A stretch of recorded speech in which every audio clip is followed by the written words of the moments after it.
இயேசு கிறிஸ்துவின் நாமத்தினால் உங்களை வாழ்த்துகிறோம். இந்த நல்ல நாளிலே ஆண்டவருடைய வார்த்தையை நாம் பார்க்கலாம்.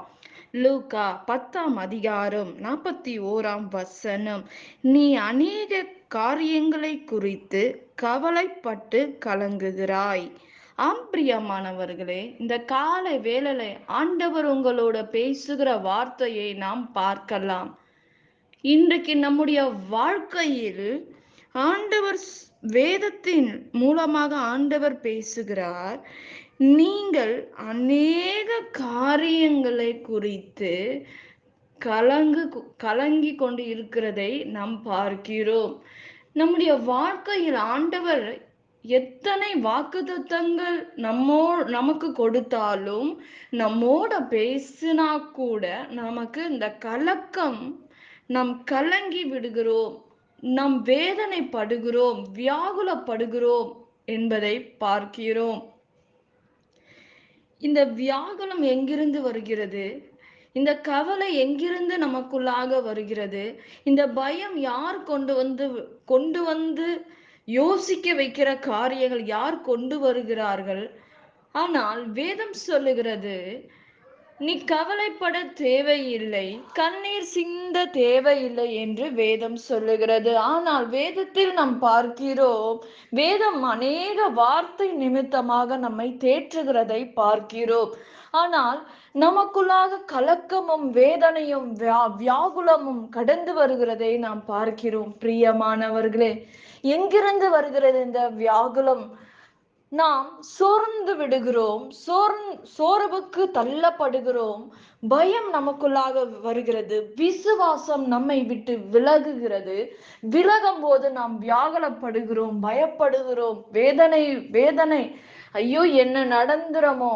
ஒரு மனிதன் தனியா இருக்கும்போது பிசாசு அவனோட இடைபடுகிறதை நாம் பார்க்கிறோம். விசுவாசத்தை முதலாவது நாம் இழந்து விடுகிறோம். கர்த்தர் எத்தனையோ தைரியமான வார்த்தைகளை பேசி இருக்கிறார். கர்த்தர் நம்மோட கூட இருக்கிறார். நமக்கு அக்கினியின் மேகஸ்தம்பமும் அக்கினி ஸ்தம்பமும் இஸ்ரவேல் ஜனங்களை நடத்தினது என்று நமக்கு தெரியும். ஆண்டவர் அநேக அற்புதங்களை செய்தார் என்று நமக்கு தெரியும். ஆனால் நம்முடைய வாழ்க்கை எப்படி இருக்கிறது? கலங்கி கொண்டு இருக்கிறோம், வேதனைப்படுகிறோம். ஒரு மனிதனுக்கு ஒரு சரீரத்தில் ஏதோ ஒரு பிரச்சனை நமக்கு தெரியும் போது, ஐயோ, இது என்ன பிரச்சனையோ, நமக்கு ஏதோ இருக்கோ, நாம மறைச்சு விடுவோமோ அப்படின்னு அநேக யோசனைகள், பயங்கள் நம்மை மூடுகிறதை, நம்மை சுற்றி அது வளைத்து கொண்டு நம்மை தள்ளி விடுகிறதை நாம் பார்க்கிறோம். பிரியமானவர்களே, ஆண்டவர் சொல்றாரு, நான் உன்னை பாதுகாப்பேன், உனக்கு நீடித்த நாட்களை நான் தருவேன், வாதை உன் கூடாரத்தை அணுகாது, பொல்லாப்பு உன்னை நேரிடாது என்று வேதத்தில் அநேக வார்த்தை நிமித்தமாக ஆண்டவர் பேசிக்கொண்டு இருக்கிறார். ஆனால் ஆண்டவருடைய வார்த்தையின் மேல் நமக்கு நம்பிக்கை வராதபடி பிசாசு இடைப்பட்டு, உனக்கு இந்த பிரச்சனை இருக்கு, அந்த பிரச்சனை இருக்கு, நீ எழும்ப முடியாது என்று சொல்லுகிறதை நம் உள்ளத்தில் ஒரு ஓரமாக ஒரு மனசு பேசும்.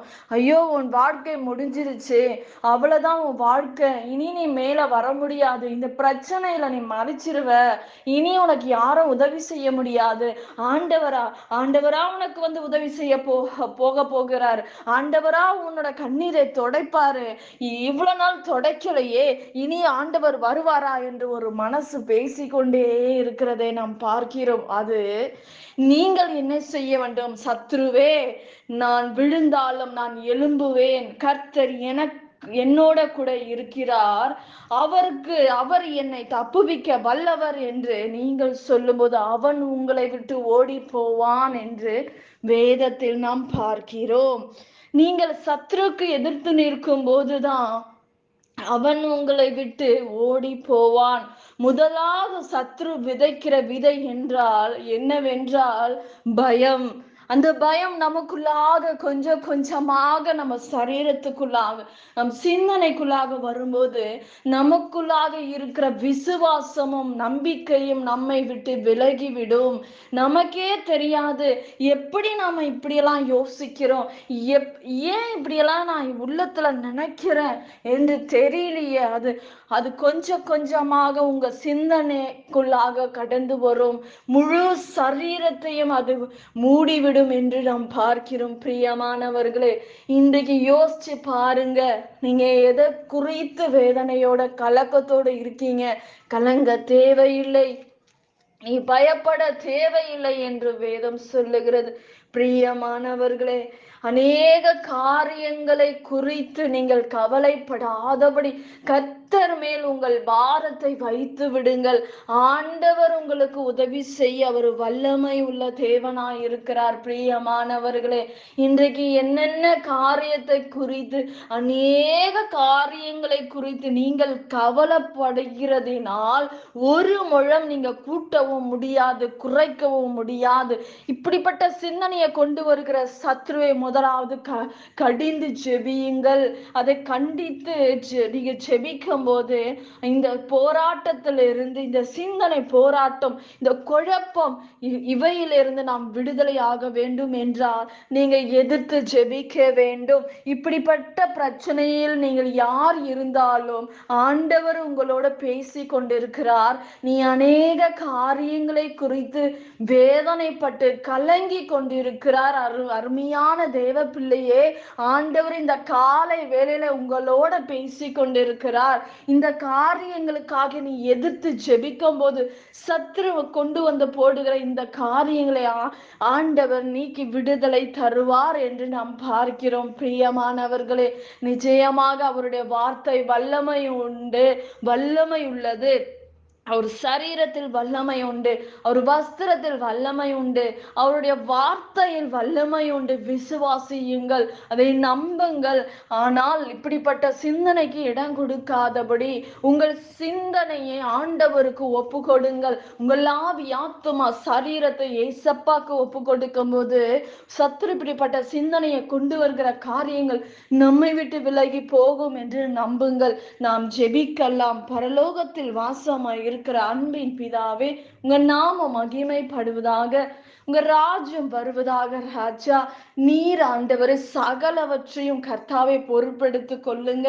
ஆண்டவரே, உங்க பிள்ளைகள் அநேக காரியங்களை குறித்து வேதனையோட, கண்ணீரோட, பாடோட, நிந்தனையோட இருக்கிற பிள்ளைகளை விடுதலையாக்குங்கப்பா. அற்புதம் செய்யுங்க ராஜா. மன நிம்மதியை தாங்க, சமாதானத்தை தாங்க. திருமண நாள், பிறந்த நாள் காண்கிற பிள்ளைகளை ஆசீர்வதிங்க. பண பிரச்சனையில இருந்து விடுதலை தாங்க, லோன் பிரச்சனையில இருந்து விடுதலை தாங்க. திருமண காரியங்களை பொறுப்பெடுத்துக் கொள்ளுங்க.